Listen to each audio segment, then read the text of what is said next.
Dangus. Hello, welcome back to another What's up? episode What's up? of Distant Brothers Catchup. Wait, Dun, dun. I should actually be playing like some stuff like this.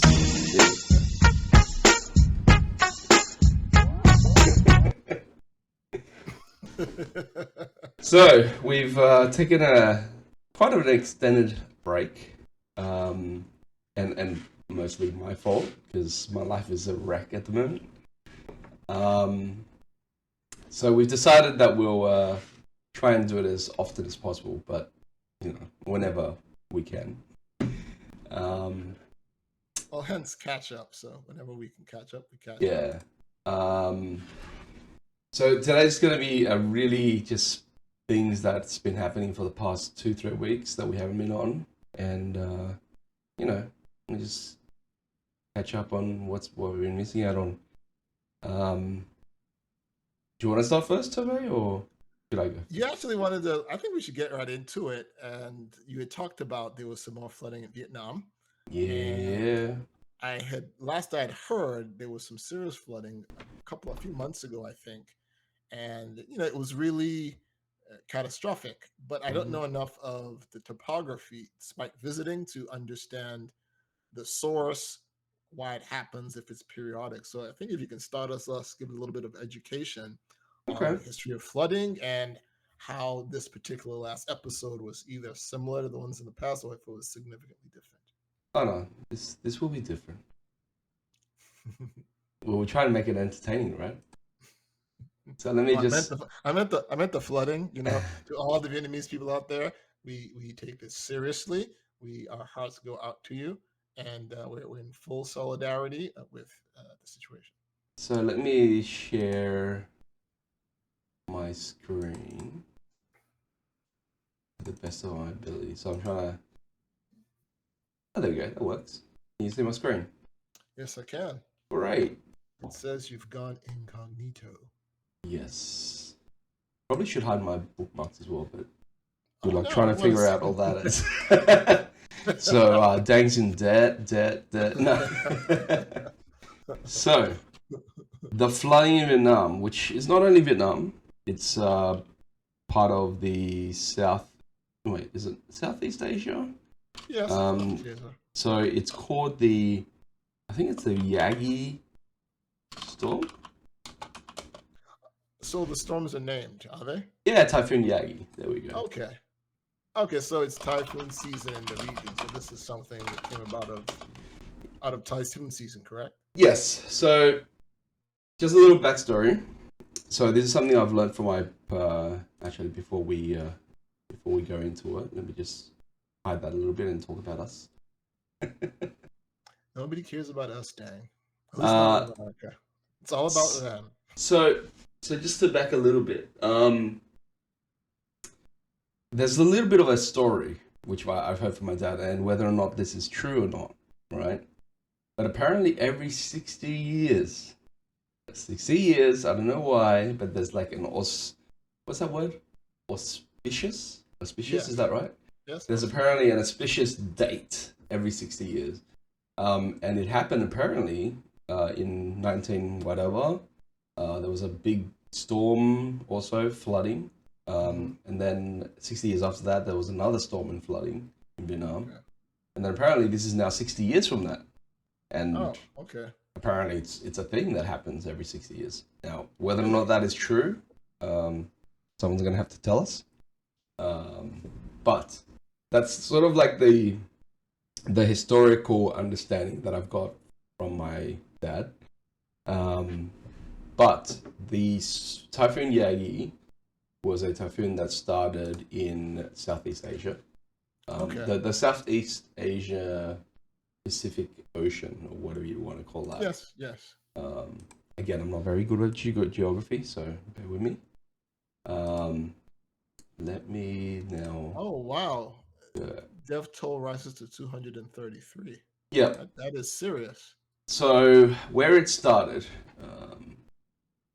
have to zoom out. How does one do this on a map? Just go to maps.google.com and pop in the location. I don't think the Typhoon Yagi shows up on maps. You'll be surprised. You'll be surprised. Also, just for anyone who might see some random pop up on my screen, it is not on control. So On the New York Times. that's stressful. Clearly, I'm not a news That's channel. so messed up. Oh wow, this website is horribly slow. What's going on with this map? You just keep deals. Whoops, already pressed it. Okay. I'm sorry. I'm sorry. All right, so it's like I tell my daughter, just click once. The computer understands. look. We are in 2024. You'd think that people who create websites knows. Just click once. Because click once. So Okay, but I Typhoon. think people can You see go the on. region, so just go ahead and talk about what we have here. Okay, so Typhoon Yagi. It started in around here, which is sort of a little bit to the right, and it made its trail all the way across. You'll see here, Taiwan or something, I think. Maybe Yes. Taiwan? No, Taiwan's up here. So this is Singapore-ish? No, Singapore is much lower. That's a territory that is actually. Hold on while I consult the map behind me. Let me just My zoom dad it. You zoomed in. A disaster. I'm just gonna. I already I'm sorry. This is Haiku. It's a part of China. China. One of China sort of. Okay. So it went through China, right? And then it went all the way to Vietnam. It's sort of the coast of the northeast coast. And goes pretty much north of Hanoi. North of Hanoi, yeah. So all it's to the north, Hanoi, I think this is Laos, and also going towards China, right? Yeah, the viewer here, especially since publication. I'm not sure how typhoons are categorized outside of the U.S., but So for this the purposes is of this discussion, category 3. Category 3. I was going to mention that, Yeah. and that essentially equates to the level of wind speed, like the velocity of the typhoon in terms of wind speed. So 5 being, oh God, right your will, move to a different planet. 3 is in the middle, but still pretty bad. And then as the typhoon or hurricane, as they refer to in the U.S. area of the world, as it hits land, as it makes landfall, as they call it, it actually takes power out of the typhoon or hurricane as it comes inland. Again, still bad and dangerous, but it's not as anywhere strong as is when it's on the body of water. So ahead, yeah, so that's basically what you missed out on, Tops. This has been happening for over 2 weeks now, and wow. basically it's been hitting pretty hard. So in the north of Vietnam, sort of in Sapa and all the other sort of northern rural areas, basically floods are going up to anywhere as high as like the house second floor. Wow. So our people in Hanoi, are they all right? Are they okay? So in Hanoi, if you remember where we lived, right? Yeah. Literally, it's the river on the right side of where we live. So Okay. if I bring up the map of Hanoi, so we were here. We go. Yeah, actually, this is pretty good. Oh, that's a good one. Or maybe I can use maps. Maybe. Okay, so here we go. This is even better. So if you remember, oh god, the zooming. Okay, maybe it's my computer. You got to click once, man. Just click once. I'm sorry. Just click once. So, this is where the main lake is, right? Or the Yes. pond. I wouldn't say lake. But basically, to the right is where the flooding is starting. So all of this area here is now flooded to the knees. That makes sense. That makes sense. And then basically it's making its way into basically Hanoi, the main cities, the old town. Okay. Although it's probably going to be going away because I think the typhoon is now past us. So it's not too bad. Oh, is that the Hanoi prison I see there? That's right. So the Oh, Hanoi okay. prison Okay. is, where is it? Right It's like, below to the left. Whoop, you just passed it right there. Nope. The up. Natat Lon Hanoi. Is that the Hanoi prison or something else? No, this is the opera house. So the prison would be probably around this area here. Yeah, like south. Yeah, so around. Yeah, I thought that was it. I think it was around here where the prison was because we were living. I think we were living around this area, from what I remember. This area. Oh, okay. This Gotcha. area. So Okay. this around this area here. Yeah, this is Gotcha. this plaza is where we lived. And Gotcha. the prison would have been around this area where this tree thing is. Okay. Just a slight tangent. So the prison, the Hanoi prison, which was referred to in the U.S.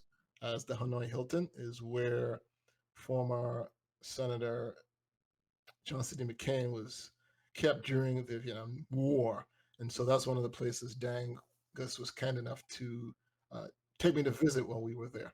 So to me, it was a good reference point to figure out where we were in relationship to their place in Hanoi and then other main thoroughfares in Hanoi. Did you actually get to go in? No, unfortunately, Oh, it because was I closed, came wasn't it? all that way and we were late. Yeah, We that's were right. They were late. closed. Yeah. And I said, I came all the way from America. They said, "Well, come on Monday." um. So yeah. So that's basically the current situation. Now, what's pretty crazy, right?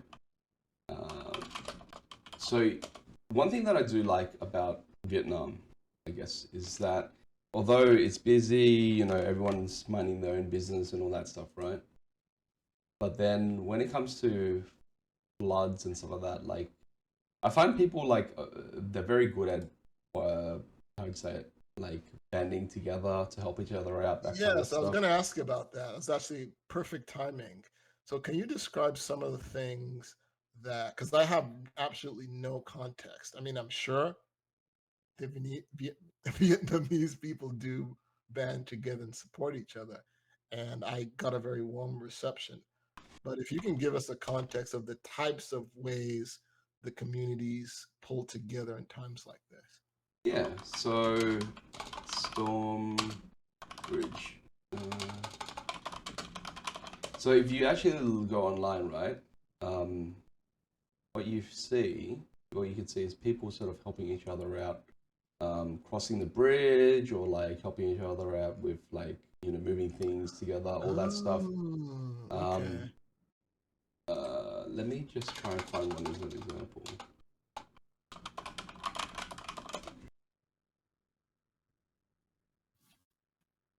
So one of the things while you're doing that it was kind of saddened to me is that I think a lot of that has to do with the U.S. presidential election is that there was not nearly as much, if any, news of this than typically we would get. And I think just because the presidential election is literally blocking out the sun right now from a media perspective. You And it's a reckon? You, shame. you reckon they're doing that? Dude, I mean, we don't even see the president anymore, like the Really? actual dude in the office, because the election has just blotted out everything else attention wise. So it's pretty sad Hmm. because it's important, I think. Anytime you have an incident like this, a loss of life, of course, is important. But to the point of solidarity, I think because we're a smaller planet in terms of social media, communication, it's even more important because I remember during 9/11, which the US just celebrated I want to say, 23rd anniversary of that. When that happened, globally, people, were in solidarity. And so I think the good thing the US has been good at, I think, since then is to reciprocate when possible, at least in my estimation. So back to the typhoon and the Vietnamese. So I finally found a clip where I can show you. Oh, awesome. So you can see here, like, cars are basically shorting for motorbikes, as you can see here. So you see how that guy's like coming by, they're like stopping and shooting this guy. That's awesome. Yeah, so that's been happening a lot on bridges Okay. in Vietnam. And then also, like, what you find is like, in sort of the deserted area, the rural areas and all that stuff, like a lot of people like this. This is in the city actually. Experience Vietnam. 11 days, just $2,399, Okay, I think we have to. Dozens are dead after Typhoon Yagi. So this is what happened in Typhoon made landfall on So Saturday this is like the on stage northeastern in the city, and was downgraded to a tropical depression on Sunday. It cut power to millions of highways. Landslides, noting that rainfall ranged between 208 and have motorized cycles. They have what we would call scooters, right?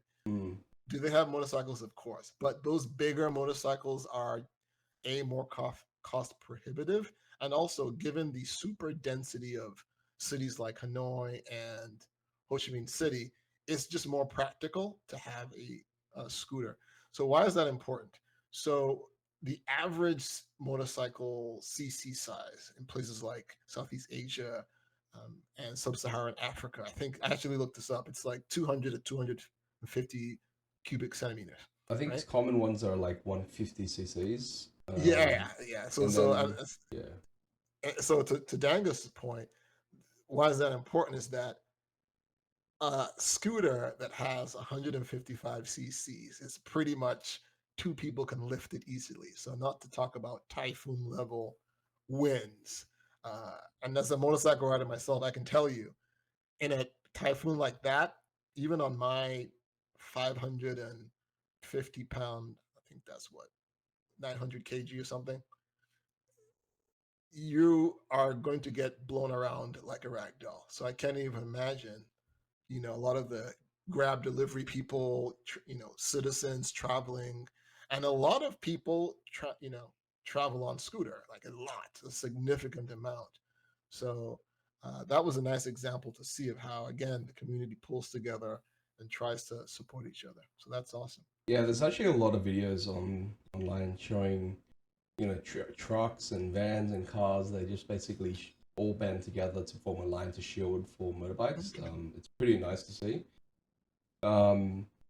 And then like, the community in Vietnam, like, that's the thing that I do like, and that's something that people don't see a lot, right?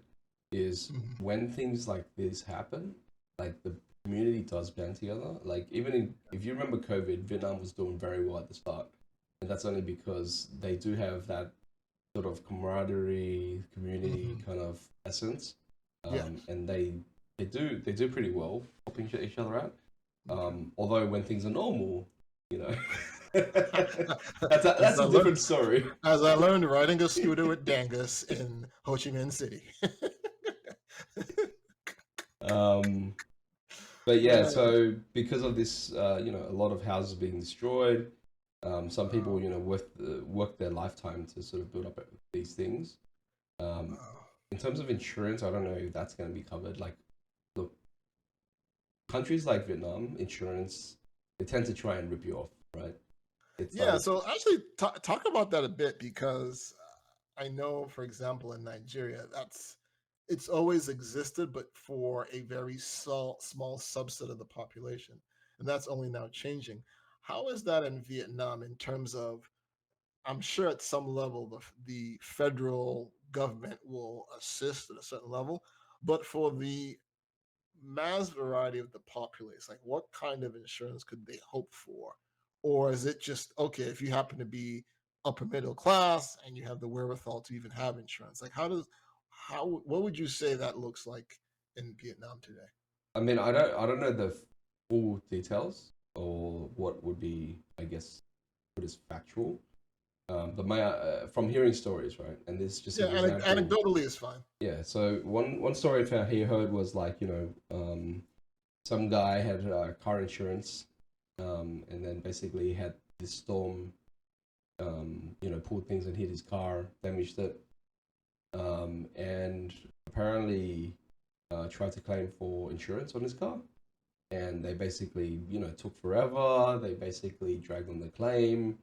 They made up reasons why it's not covered, right? And it's, pulls back to the whole, like, did you read the fine print? Yeah, it's funny you say that, because coincidentally enough, I actually did a stint in like insurance back, let's say 20 years or so ago in Florida, which, for those of you who know, that's the southern eastern tip of the United States and notorious for hurricanes. I remember actually about 20 years ago, we had a series of, I think, 4 category 4 and 5 hurricanes, all within the span of like 5 weeks.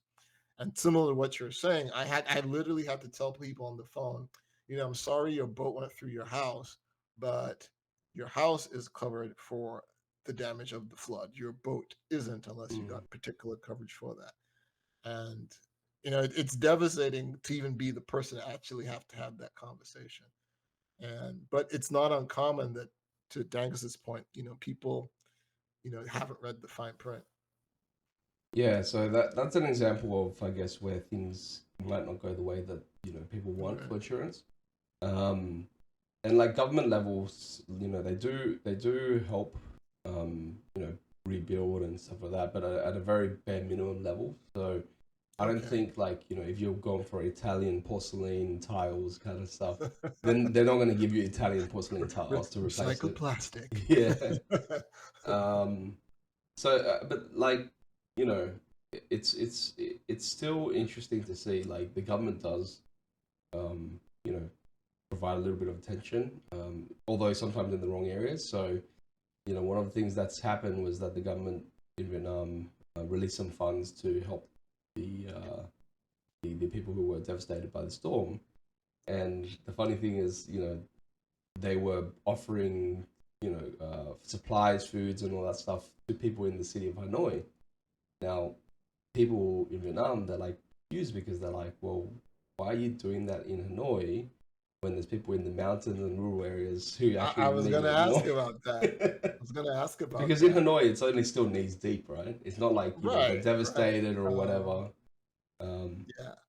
So just to extend on what Dangus said, one of the great things, and I always tell people this, if you can, and if you have the time, wherever you visit, Brazil, Vietnam, Europe, try to travel by road so you can see the change in socioeconomic and environmental flora and fauna as you travel between the cities. Because one of the awesome things we did, courtesy of Dangus, was to travel for, I want to say, Da Nang to, what was it?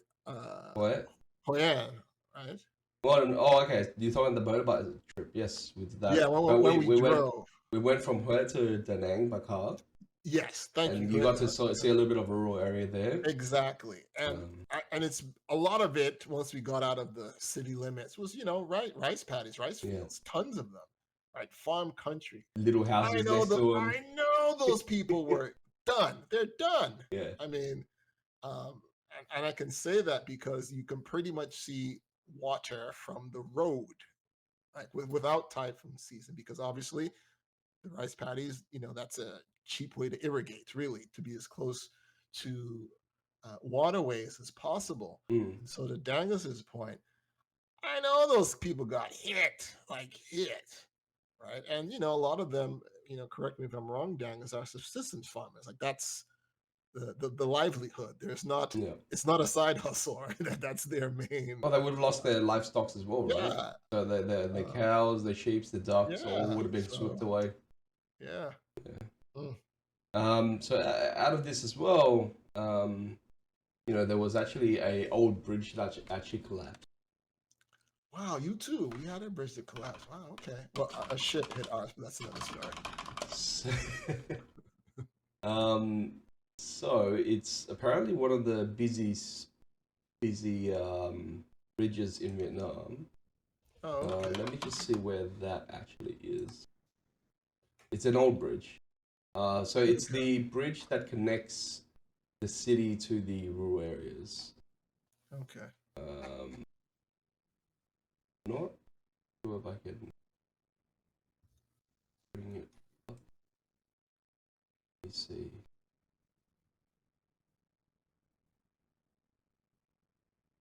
Oh, it's sort of like a little bit more to the north of the bridge. Okay, so it's not too close to Hanoi, but it's still one of the busy bridges that basically connects the cities together. Yeah, so that bridge basically collapsed. So wow. Any idea how old the bridge was? Like 20 years, 50 years? The bridge, that's a good question.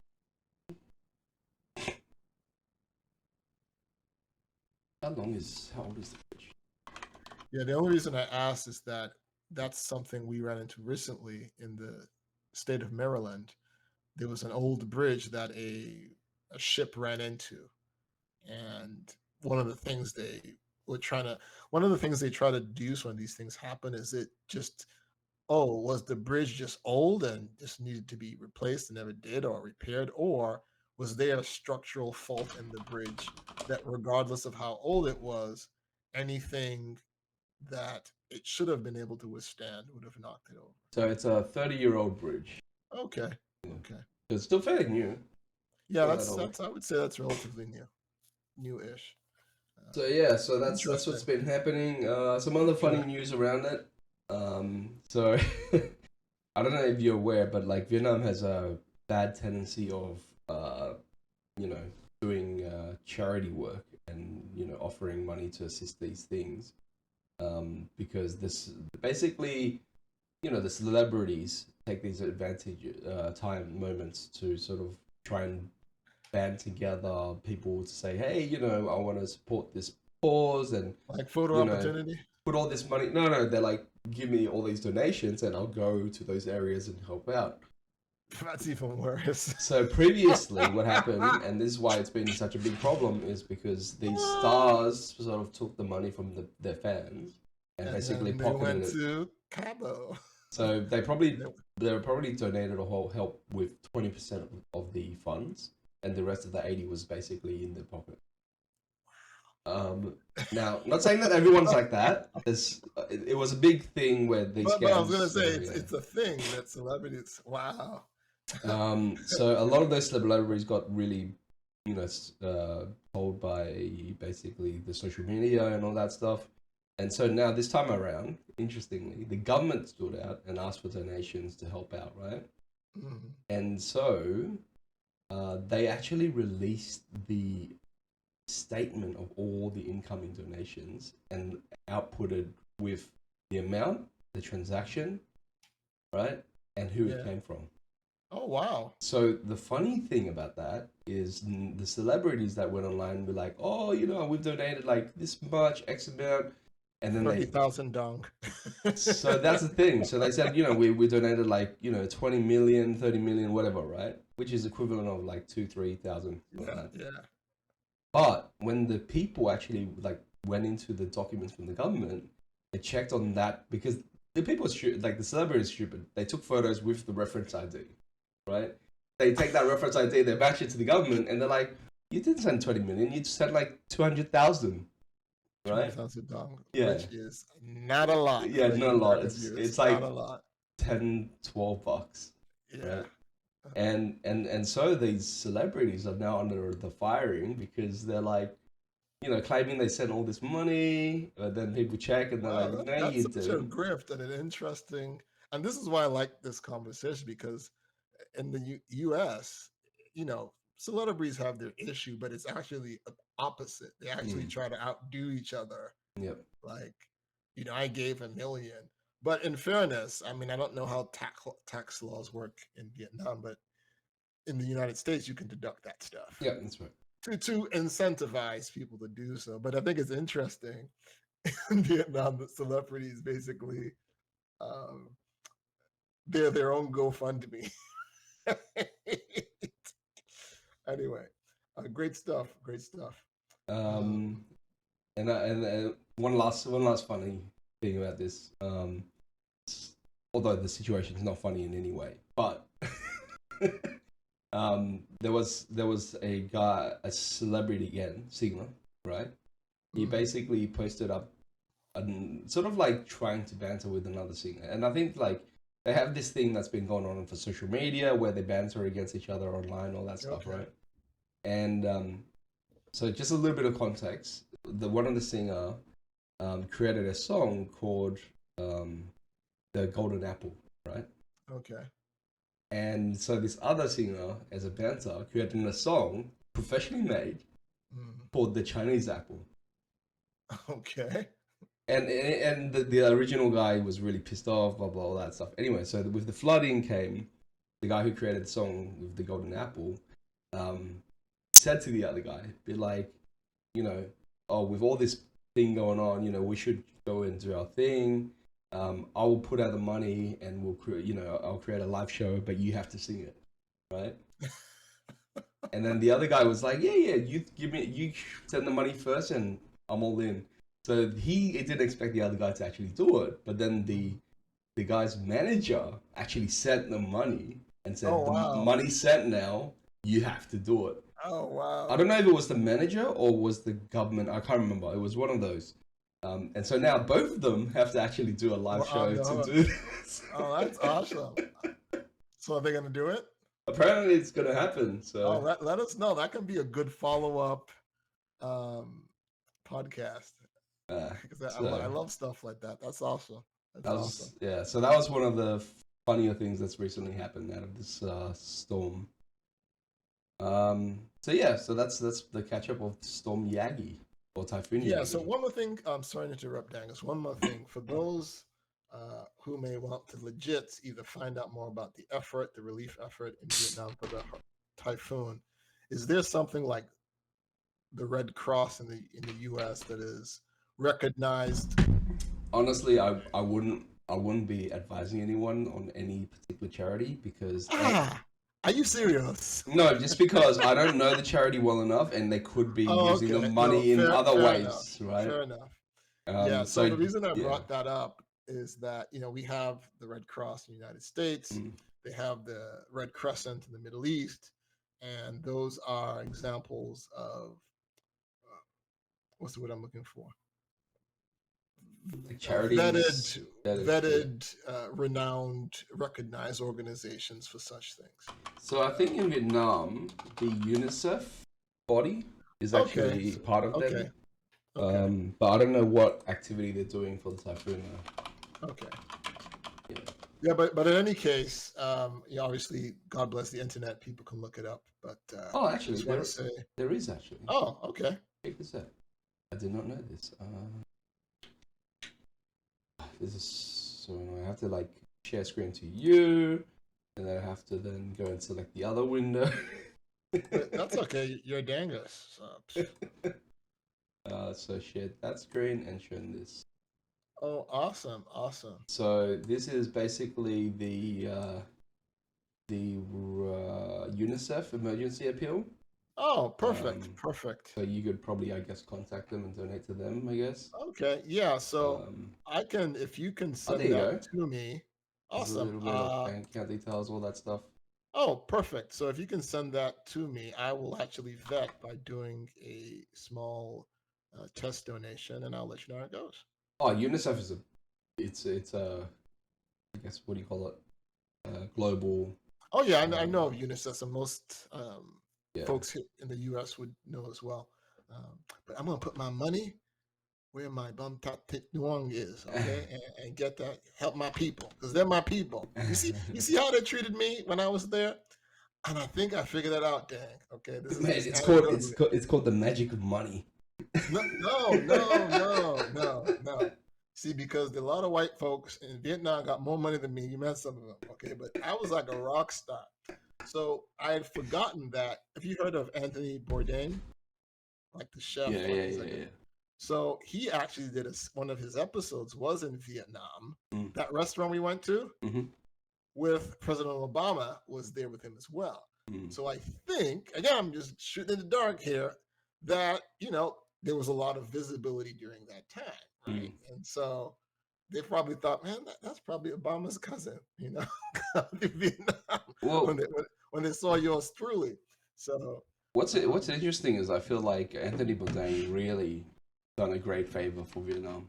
He's actually put Vietnam on the map in terms of culinary experience. Yeah, because even I remember that episode of him and former President Obama in Vietnam, like having like real chill, like not anything photo op, like just two guys. Yeah. And I can only imagine if we got as much visibility in the United States that in Vietnam on ground, even if people didn't know who the hell Obama was, they're like, oh wow, that's different. So, but they're my people. They're my people. They supported me during my campaign there with Dangus. And I got a lot of love everywhere we went. Oh, that you sure did. That you sure did. Yes, a lot of support. Can I get another ginger tea?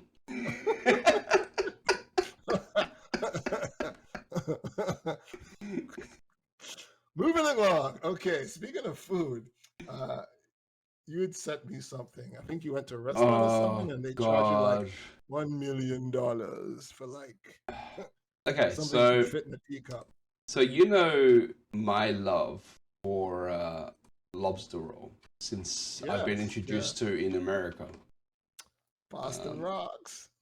I love my lobster rolls, and it's been a while since I've actually found a lobster roll where I would say is equivalent to American style lobster roll, right? So I'm about to present to you the lobster roll, in which I devoured. If I can, this. Voila. This is the lobster roll. I think you have the wrong image because it's not a roll. That looks as a native Bostonian, that it's very pretty picture, but as we say, that ain't it. So you could imagine coming from America, experiencing lobster roll in America, especially in Boston, where all the lobsters are absolutely amazing, and you get served this, I would say, deconstructed lobster roll at its best. De-effing constructed. I mean, I was like, why fancy something that is... And of course it was $100. So $22. How much? $22. Wow. So that comes to like what? I want to say 17 US, which is still ridiculous. Lobster roll in America, I had it for like $9 to $12. And that's where you had it was, it could have been more, but respect, man, respect. But so I was just like, what is this thing that they've cut up that looks like lobsters, but maybe it's not. See, that's the one thing. Do you know the food show Top Chef, like a reality show? Yeah, when that came out, that was the thing. So I think a lot of these restaurants said, oh wow, I can make that and charge like $80, and people just want to be there. That was good for about a couple of years, but inflation hit. So you know why I go for that kind of high value, deconstructed, unconstructed, reconstructed Chick-fil-A. well, I think I've told you, where you can get a chicken breakfast burrito, deconstructed, and an apple juice, deconstructed. Reconstructed for under 10 US. Including tax and gratuity. So, I think a while back, I told you about this guy who used social media to open a fake restaurant, right? What? No. Do share. What? Is he American? Because that's kind of like gangster grifting. I can't remember if it's Australian or American. But the One of idea, those. One of those. but the idea was he bought instant noodles, right? And then he basically opened a little thing in his, I think it was his apartment or his house, where he made it look nice, fine dining, lights, candles, all that shebang. And in the back, in his kitchen, what he was outputting was basically instant noodles in a bowl. Literally like packet ramen, right? Made a little Nigerians, that's Indomie noodles. So made it nice and pretty with a little bit of coriander, this and that. Mm-hmm. And he sold it for, if I remember correctly, it was around $16-18 per bowl. Or $20 per bowl. So instant noodles in Australia cost like $1.50, right? Yeah. Anyway, so he used social media, got some big influencer, paid them. They came, they did a video. You know, this is the best noodle house. You know, new. It was just like the one I had in Hoi An. I just had the flavors, man. And guess what happened? It blew up so big, and they did interviews with people who actually went in and experienced it. And the people were like, oh, so you know, how much would you pay for this exquisite noodle? And the guy's like, oh, I would expect this in like fine dining. I would pay like $60 for this bowl of noodle, and like, bruh, you just got gypped hard. Yeah. But it's that's the way it is. I mean, like for instance, like last time I was in Nigeria, right? There are a lot of, I mean, Lagos particularly, the former capital, but major financial center of the country, has really blown up, like in terms of cuisine, so that it's not impossible to go somewhere and pay literally the same price you pay here. Food's good, but same price. But then, like, you can go just outside of the city and you can have what like the everyday man eats, just as good, minus like the fancy lighting and the valet parking. Literally cost you a couple of bucks, like all in a couple of bucks. So it's funny how people, you know, were still susceptible to the $5 wine, which tastes just like the $500 wine. And guess what happened to that store right now? What happened? He actually made it an official noodle house. In his house? And it's packed. He's actually added tables. He's actually hired waiters. He's got a business from a prank. But you know what? no, but you know what? I think that's why he's in business, because at the end of the day, I mean, think about most of the stuff we buy, right? We could probably, with the exception of a few things, get a reasonably generic version for much less. Yeah. But a lot of that is kind of psychological, right? Oh, great segue. Go for it. So recently, I have managed, and I think I've told you this, to relieve a lot of my debt and financial hardship. So therefore, I'm a little bit more suave with my spending. And so I was like, you know what? You know, I'll take my fiance to a designer bag, get her one, because I said, I promised her that I would get her one when we, you know, get over this whole financial situation. Dang is back in debt. Anyways, so we spent a whole day looking at Louis Vuitton, Gucci, Burberry, all the shenanigans, and we decided it's her first bag. She doesn't want to spend too much because then she'll be too scared to use it. So we'll get a Burberry at a cost of $2,800. Whoa! Stop. How much? $2.8K for a bag. Like. Oh, that was Australian, and that was the cheapest one out of all of them. Okay, top range. I'm gonna get Nigeria now. Is the bag bulletproof? So the top range bag. Dangus, is the bag bulletproof? So the top range bag. Check this out. Fireproof? Top range bag is how much? Man, you got me at 2,000. One of the bags she liked, which was from, where was it from? Dior. That's right, it was Dior. misdeal. The one she picked up, which she liked, was 9.8K. Anyways, so why it's related to what you said about pricing and items and all that. So we bought at home the Burberry Exquisite 2.8K bag. She did not open it for 3 days. I wouldn't either. She was so scared of using the damn thing. I wouldn't either. And I was like, well, all right. It's good to have one designer bag kind of thing as a experience, right? But then let's look at the fake bags. Let's look at the replicas, right? We found a person with a garage full of replicas. We went there. We were stunned at how good they are. They are phenomenal. They are phenomenal. Like, especially when it's like the 1-for-1 copy. Yes. Holy. Vietnam is actually, and like, they're phenomenal. I have it from a reliable source. God rest her soul.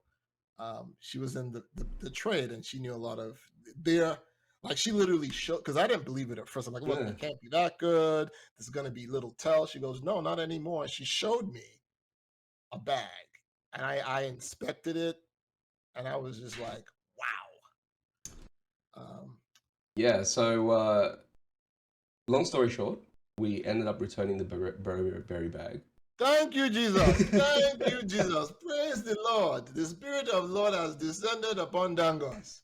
Bless him. No. Bless his fiancée. Bless, in the name of Jesus. Yeah, so bless my fiancée, because she's the one who actually was like, I'm not going to use it because I'm too scared. So bless that woman. Bless her. So I said, yeah, sure. So if we go to Vietnam, I'll get you a replica. Probably going to cost us $400, $500. Even like the top replicas, right, of like Dior and like high-end stuff, bags that are cost like $9,000-$10,000, you can get it for like maybe $1,000, right? Man, that's still. It's still high, but like those are like the top replicas, meaning they use the same as like sheepskin and all that stuff, yada yada yada. No, but I think that is a great segue, because I mean, I talk with my children about stuff they buy, and I'm notorious for being a low frills dude, just the way I grew up in Nigeria. So not necessarily a money thing. It's just that we all go through a period, I think, where particularly I would say in our 20s, or when we get that first real money job, and we enjoy it a bit, right? All the stuff maybe we couldn't have depending on how we grew up, we buy, but then we mature and we like, okay, for this particular thing, do I need headphones or do I need Bose headphones just to listen to like the radio on my phone, right? And so, but one of the things, if you're immigrant background, to your fiance's point, you actually think, okay, if I wear or have or go out with this thing, I'm actually a target, because that's why I literally have gold I don't wear. I don't wear even in the US, because it's just habitual, because of danger. I remember when I was a kid in Nigeria, there was one incident, and by the way, this is back when Nigeria naira was more than the dollar, okay? But you still have people who are below the poverty line. They're on the edge, really, of existence. And they reached into the car, grabbed my mom's gold chain, and actually, the guy had long nails. Obviously, he didn't have a home, didn't shave. He broke into her skin, and she had a pretty bad infection, right? And like since that day, she doesn't wear any gold, like any, unless it's like wedding at some hall. But like she took off all her gold, doesn't wear any of it. So I can understand where your fiance is coming from, because she understands the value of it, and more importantly, understands that, hey, I may be in a circumstance, either real or perceived, where people will like, oh, use a target, you got money, I'm going to kidnap you, and your boyfriend will come up, he will pay, he will pay, because that's what they do in some places, like in Nigeria now. That's the thing. It's not that, oh, we'll kill you, because that's stupid, right? You kidnap someone, you get a ransom. Man, and you're telling me to come to Nigeria for holiday? Hell no. Look, Dangus, I'm keeping it 100, okay? See, you're Asian, so you're fine. You're my brother, is... They're like looking at this Asian guy. He has no money. He's wearing shorts and singlets. He's got no money. Like, leave him. He's an expat. We don't want that wahala. We don't want that trouble. He's not the American expat. He's the Asian expat. Yeah. So, but actually, the good point is that I saw the most amount of Asian expats I've never seen in Nigeria. Because look, they see the value there. The Chinese are there. The Lebanese are there, and they're getting paid. They're getting paid. So. Yeah. So the reason I kind of think I might know the reason. So I think I've told you this a while back, right? Where China basically did a really smart investment for most countries on the Silk Road. Oh yeah. So they basically give everyone money, be like, let me help you out. Your infrastructure needs this and that. So here's a couple of billions of dollars. And then basically now China has their fingers on everything because they're like, of course. Well, you can't pay back. That's fine. We'll take your island in Vietnam for 999 years. I mean, I told people, I said, look, the U.S. wants to come to Nigeria. I said, look, they're like 30 years behind. All those new trains, China money. The new brand spanking, you can eat off the floor terminus right outside literally 5 minutes from my family house in Nigeria. It's massive. It's like South Station by the office in Boston. They built that, but like 21st century version. Wow. It's humongous. Brand spanking new trains. And there's also like scholarships for people in Africa to come to China to learn in the university, learn Chinese, come back, and like have that influence, right? And that's they're basically their slow plan, but it's working because it's working the U.S. has no chance. I'm seeing so far behind. I'm seeing like YouTube video of people doing Chinese cover songs and they're Africans, and I'm like, wow, like goddamn. Literally, the last time I was there, I went to. I mean, it's a Chinese restaurant, right, in Nigeria. But the way you would make Chinese food to appeal to Africans, if that makes sense. Right. Like they nailed it, right? Again, not much of a difference, but they understand their customer, right? So when I go in a place like that in Nigeria, they greet me as a Nigerian would, which is genius. Right? Same thing with the Lebanese owners there. Tons of Lebanese in Nigeria. So like to your point, they understand that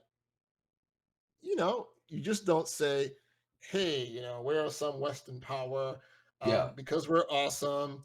We're going to have a base here and we'll give you some stuff. But we just, no.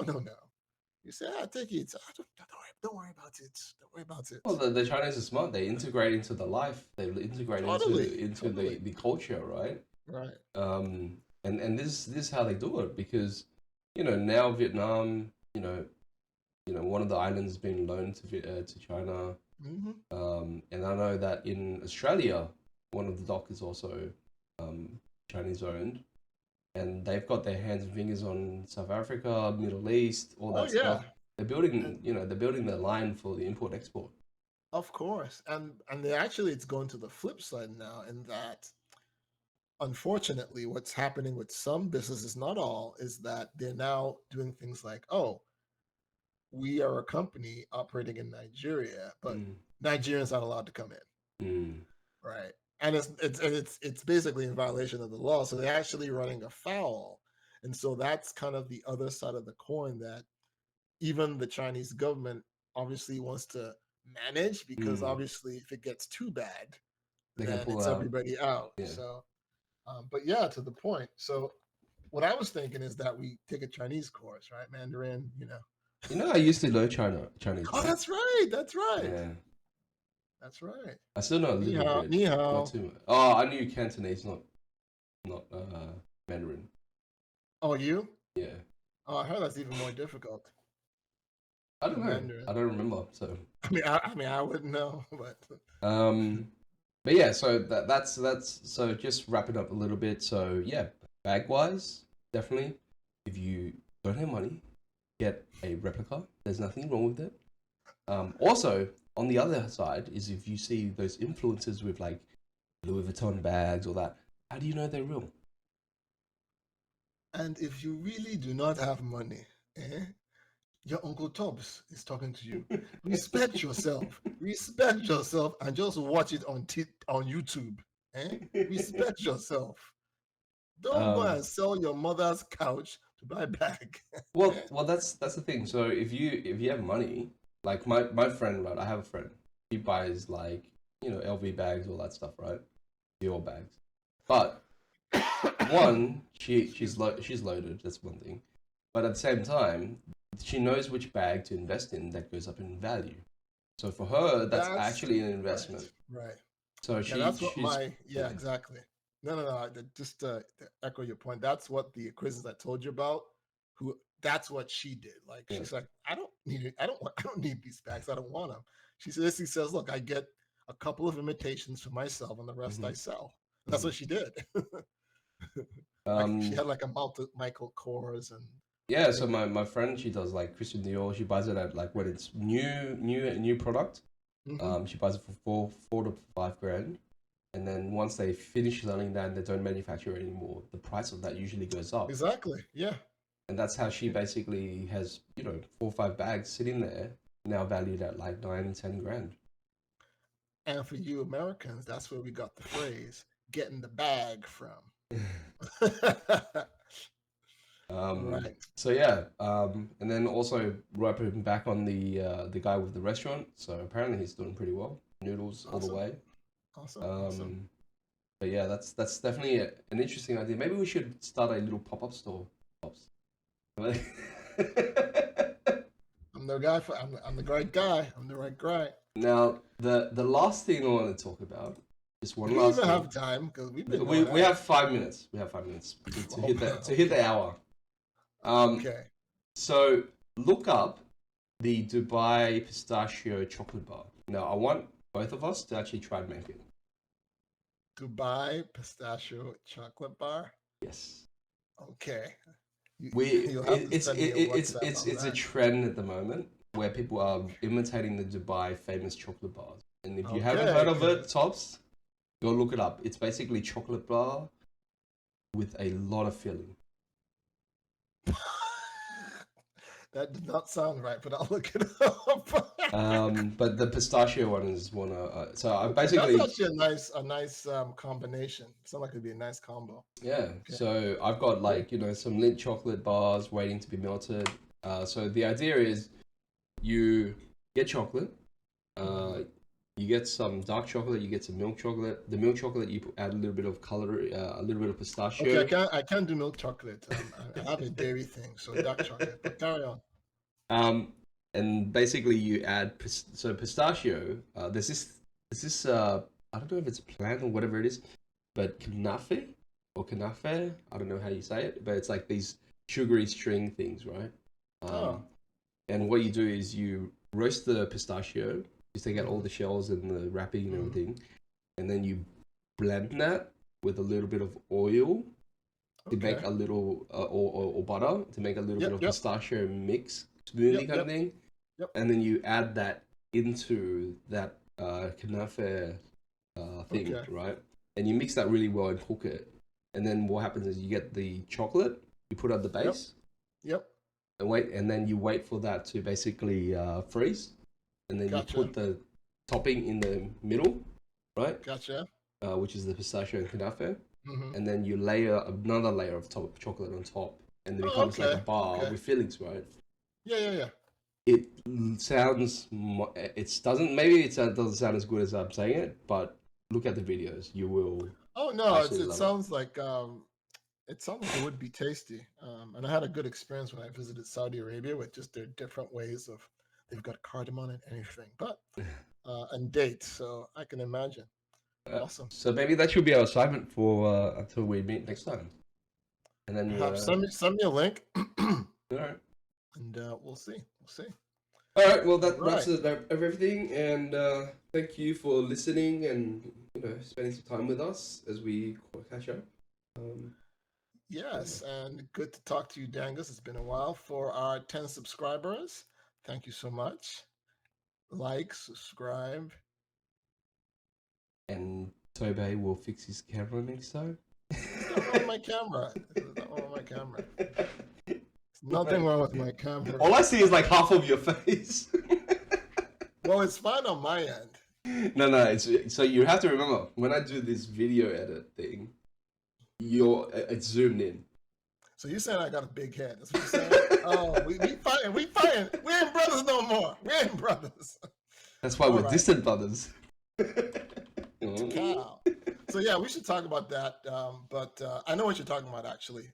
But I'll see what I can do. I may have to move my camera back a bit more. But... No worries. All right. All right. That's it. Peace out. Peace. And catch you all next time.